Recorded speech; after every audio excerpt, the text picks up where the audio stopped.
Lalu sejauh mana penyelesaian perkara pencemaran nama baik terkait ijazah Jokowi, khusus untuk tersangka Egy Sujana dan Damai Hari Lubis, bisa melalui restoratif justice atau jalur damai? Kita bahas bersama kuasa hukum Roy CS yang juga kuasa hukum Rismon dan juga Tifa, Bung Refli Harun yang sudah bergabung bersama kami di studio, serta Ketua Indonesia Police Watch Pak Sugeng Teguh Santoso yang sudah bergabung bersama kami melalui sambungan Zoom. Selamat petang Bang Refli, selamat petang Pak Sugeng. Selamat petang Mbak Cindy dan Bang Refli. Baik, terima kasih. Terima kasih sudah bergabung bersama kami di Kompas Petang. Bang Refli, Anda kan pernah mengatakan bahwa restoratif justice ini tidak mungkin dilakukan. Betul seperti itu? Apa alasannya Anda bisa mengatakan seperti itu? Saya disclaimer dulu ya, saya penasihat hukumnya atau kuasa hukumnya Roy Suryo, Dr. Tifa dan Rismon. Bertiga itu saja, tidak Egy Sujana, tidak Damai Hari Lubis. Dan tidak yang lain juga, itu penting ya, saya disclaimer. Dan kita tergabung dalam Bala RT, Barisan Pembela Roy, Rismon dan Tifa yang baru, yang sekarang ini kita ke press conference di Polda Metro Jaya, dan klaster 2 ini yang kemudian dilimpahkan kan. Sementara klaster 1 diperiksa saja belum. Makanya kita bicara, ini ada unequality before the law ya. Ada ketidaksamaan di depan hukum ya. Satu cepat banget, satunya bahkan diperiksa saja sebagai tersangka belum. Nah, begini, restoratif justice itu dalam hukum pidana memang didorong. Tetapi untuk tindak pidana yang ancaman hukumannya ya maksimal 5 tahun saja. Jadi kategorinya tindak pidana ringan lah, menengah ringan gitu. Tapi kalau yang berat itu theoretically itu nggak bisa secara teoritis, itu satu ya. Kita tahu bahwa Egy Sujana dan Damai Hari Lubis ini seperti klaster satu lainnya, selain kena pasal-pasal dengan ancaman hukuman rendah 4 tahun, 2 tahun, 9 bulan, kena ancaman hukuman yang 6 tahun, yaitu pasal tentang penyebaran kebencian dan pasal tentang provokasi. Ya, itu pertama undang-undang ITE, kedua undang-undang KUHP yang lama. Nah, karena itulah by theory harusnya tidak bisa. Itu satu. Tetapi kita tahulah, ini mohon maaf ya, menurut saya ini kan langkah kuda yang dilakukan pihak Pak Jokowi untuk memecah, ya kan? Memecah hubungan para tersangka maksud Anda? Iya, untuk memecah aliansi yang kompak di para tersangka ini. Kan masalahnya kan jelas. Masalahnya adalah soal tudingan bahwa ijazah Pak Jokowi yang digunakan yang paling penting dalam pemilihan wali kota, gubernur, presiden, presiden 2 kali periode itu adalah ijazah palsu. Dan kita ya sudah melihat tuh, sudah mendengarai dari 6 versi ijazah yang keluar itu beda-beda. 6 versi itu KPUD 3, kemudian Dian Sandi 1, kemudian Dirtipidum tanggal 22 Mei 1, dan terakhir DGPK, gelar perkara khusus tanggal 15. Itu beda, kita bisa buktikan itu beda. Ada data-datanya. Semua lampiran ijazah yang dilampirkan berbeda-beda? Berbeda-beda. Bedanya dalam bentuk apa nih? Walaupun ada yang sama. Gini, contoh ya, yang namanya embos-embosan sama watermark itu baru keluarnya di GPK tanggal 15 Desember. Itu aja satu-satu clue-nya misalnya. Baik, sebelumnya kita nggak pernah lihat tuh embos-embosan sama watermark di dalam versi. Jadi yang embos Anda lihatnya saat Anda taunya saat ditunjukkan gitu ya? Ya, embos-embosan kita bilang. Baik. Saya ke Pak Sugeng. Pak Sugeng, bagaimana Anda melihat ketika kita kembali ke pokok perkara ya soal pencemaran nama baik? Apakah pengenaan pasal soal penghasutan ini sifatnya delik umum, itu bisa artinya bisa dihapus, bisa melalui restoratif justice? Kita kembali ya kepada pertama nih, politik hukum Indonesia di dalam tindak pidana itu telah bergerak kepada satu politik hukum yang lebih humanis ya. Teori pemidanaan atau penggunaan sanksi pidana itu telah bergeser kepada penyelesaian dalam bentuk penyelesaian restoratif, termasuk dalam prawa pidana. Nah, khusus untuk polisi, penyidik ya, mereka itu memiliki peraturan kepolisian Perpol nomor 8 tahun 2021 tentang penanganan tindak pidana berdasarkan keadilan restoratif. Ada filosofi di sana ya. Salah satunya bahwa restoratif justice itu tidak menimbulkan keresahan dan atau penolakan di masyarakat luas, Ya. gitu ya. Hmm. Kemudian restoratif justice tersebut tidak berdampak konflik, ya. Oke, tapi Kemudian- Pak Sugeng, maaf saya potong. Kalau restoratif justice itu apakah bisa dikeluarkan ketika kedua tersangka ini tidak mengajukan permohonan maaf? Oh, tidak bisa. Justru yang mengajukan permintaan itu harus tersangka. Oke. Ya. Oke. Di dalam mekanisme restoratif justice, permintaan harus dari tersangka. Oke, karena berdasarkan dia yang wawancara sasaran- kami, dasar- karena berdasarkan Iya. wawancara kami kemarin, Bang Damai dan kabarnya Bang Egy juga tidak meminta maaf kepada Pak Jokowi dalam pertemuan tersebut. meminta maaf itu adalah hubungan antara dua pihak yang sedang berperkara. Tetapi mengajukan permintaan restoratif justice adalah hak dan harus berangkat dari tersangka, bukan dari pelapor ya, atau korban. Nah, saya tidak percaya bahwa pertemuan tersebut ya mengabaikan potensi restoratif justice ya. Buat apa dua orang itu bertemu kalau tidak mengarah kepada satu keinginan untuk menyelesaikan secara menurut keadilan restoratif, ya, itu satu. Kemudian kedua, permintaan itu kan bisa saja tidak dipublikasikan.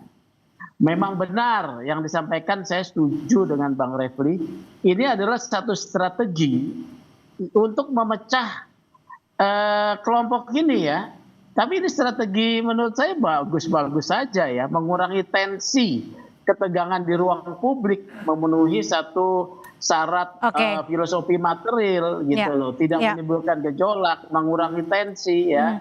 Jadi kalau ada restoratif justice untuk 3 orang ini, ya itu menurut saya bagus, termasuk Oke, kami tangkap. mungkin Rifa, Tifa itu Roy ya, kalau memang mereka mau. Tapi kalau dari sisi pelapor Pak Jokowi mungkin bisa diajukan restoratif justice tanpa permintaan maaf dari tersangka.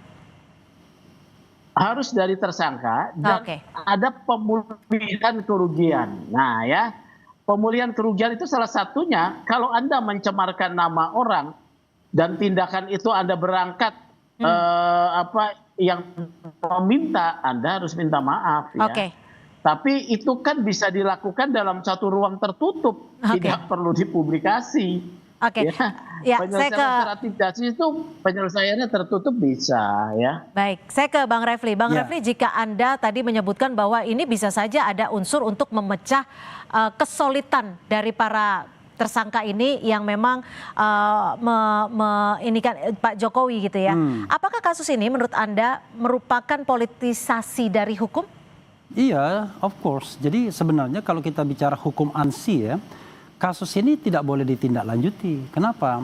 Karena kan pangkal persoalannya adalah soal keaslian ijazah itu. Iya. Kalau pangkal persoalannya adalah ijazah itu, maka tidak bisa dikenakan pasal fitnah terlebih dahulu sebelum ada putusan pengadilan yang berkekuatan hukum tetap yang mengatakan ijazah itu asli atau palsu. Dan itu putusannya 2 ranahnya. Gugatan perdata yang masih berproses di Solo atau gugatan petun pengadilan tata usaha negara. Nah, selama itu belum ada, maka sebenarnya tidak bisa diproses harusnya. Tapi kan masalahnya adalah Polda Metro Jaya, penyidik Polda itu memproses ini.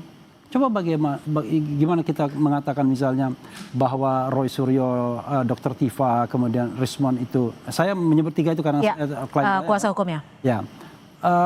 Dia melakukan pencemaran nama baik, melakukan fitnah, sementara barang yang dipersoalkan sendiri itu belum terbukti, belum proven. Jadi gini, kalau tidak ada dispute di pengadilan atau di ranah hukum, maka UGM berhak mengatakan asli atau tidak sebagai providernya yang mengeluarkan ijazah. Tapi begitu ada dispute di ranah hukum seperti ini, maka putusan pengadilan lah sebagai requirement, syarat untuk menjadi basis apakah itu fitnah atau pencemaran nama baik. Tapi kalau dari pihak Anda, ketiga klien Anda akan melakukan ataupun mengajukan RJ? Ya nggak mungkin lah. Karena tahapan yang awalnya belum selesai. Artinya RJ itu kan ada perasaan kita bersalah. Mereka mengatakan mereka tidak bersalah. Mereka tuh benar mengatakan bahwa ijazah itu 99,9% itu palsu, itu based on scientific proof. Bukan sekedar rasa tidak suka dan lain sebagainya. Dan itu sudah mereka bukukan sebagai pertanggungjawaban ilmiah mereka di buku Jokowi's White Paper. Dan itu bisa dicek misalnya. Bahkan kalau kita mau tantang nih ya, sekarang kan sudah ada putusan di KIP yang menegaskan kembali pasal 18 ayat 2 Undang-Undang Kebebasan Informasi Publik yang mengatakan bahwa dokumen ijazah ini adalah dokumen publik, harus dibuka ke ranah publik. Tidak boleh ditutup-tutupi sebagai ranah privat lagi. Kan dulu kan pengacara Jokowi mengatakan, loh ini kan privat, ini kan punya hak Jokowi. Tidak bisa lagi. Karena sudah ada putusan dari KIP tersebut. Nah, dokumen publik inilah harus ditunjukkan ke publik whenever dia membutuhkannya. Berani nggak dipotret dengan resolusi tinggi, kemudian diteliti secara bersama-sama apakah yang ditunjukkan oleh Polda Metro Jaya penyidik pada tanggal 15 Desember itu asli atau sebenarnya baru buatan. Kami meyakini itu baru dibuat. Saya ke Pak Sugeng. Pak Sugeng, kalau menurut perspektif Anda, apakah dalam kasus ini, dalam berjalannya rentetan kasus yang bisa dikatakan cukup panjang ini, penyidik dari pihak kepolisian bisa menghentikan kasus sebelum peradilan? Dengan adanya restoratif justice.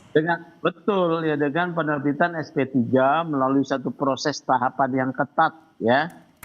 Akan ada gelar perkara khusus ya, setelah ada permohonan dari tersangka, kemudian ada kesepakatan berdamai dengan pelapor ya, ada pemulihan kerugian kalau misalnya itu sisi pencemaran minta maaf ya. Itu kemudian persyaratan-persyaratan tersebut akan diajukan dalam satu gelar perkara khusus ya. Kalau hasil gelar perkara khusus yang mengundang internal polisi dari Irwasum, dari Wasidik yang memimpin, kemudian dari Propam, terpenuhi syarat, bisa akan diterbitkan surat penghentian penyidikan ya. Dan ingat, restoratif justice itu tidak berarti seseorang itu mengaku bersalah. Karena status bersalah itu hanya ditentukan melalui putusan pengadilan, ya. Roy Suryo. Artinya kasusnya tetap lanjut. Kenapa? Artinya kasusnya tetap lanjut, perkaranya tetap lanjut. Tidak dong. Meminta bagi maaf orang itu yang implisit, mengajukan. Orang meminta maaf. Jadi yang mengajukan permintaan restoratif justice itu tidak berlanjut. Kalau yang tidak mengajukan ya berlanjut untuk diproses. Di persidangan ya gitu. Saya bisa tambahkan sedikit. Ya, singkat saja Bang. Jadi sebenarnya begini ya, yang namanya ADR, Alternative Dispute Resolution, itu adalah sebuah paradigma yang memang didorong dalam penyelesaian kasus pidana. Tetapi memang itu untuk yang ancamannya 5 tahun ke bawah sebagai tindak pidana ringan. Kenapa? Negara ini terlalu besar bebannya kalau semua orang mau ke pengadilan, kan begitu. Karena itulah misalnya kalau delik aduan, maka sesungguhnya penyidik itu harus aktif mempertemukan kedua belah pihak agar mereka berdamai. Nah yang jadi masalah adalah ketika Jokowi mengadu pada tanggal 30 April tersebut, itu tidak ada upaya untuk melakukan restoratif justice, mempertemukan kedua belah yang bertikai. Yang ada adalah entertaining. Hari itu mengadu, hari itu dibikin laporan polisinya, dan kemudian mohon maaf dan lain sebagainya. Waktu juga sudah habis Pak Sugeng, terima kasih, tapi kami sudah tangkap apa yang jadi pembahasan kita pada sore hari ini. Terima kasih Pak Sugeng dari Ketua IPW dan juga Bang Refli Harun, terima kasih. Dan tentunya kita masih menantikan pernyataan dari pihak penyidik kepolisian terkait dengan restoratif justice yang sedang diajukan. Terima kasih.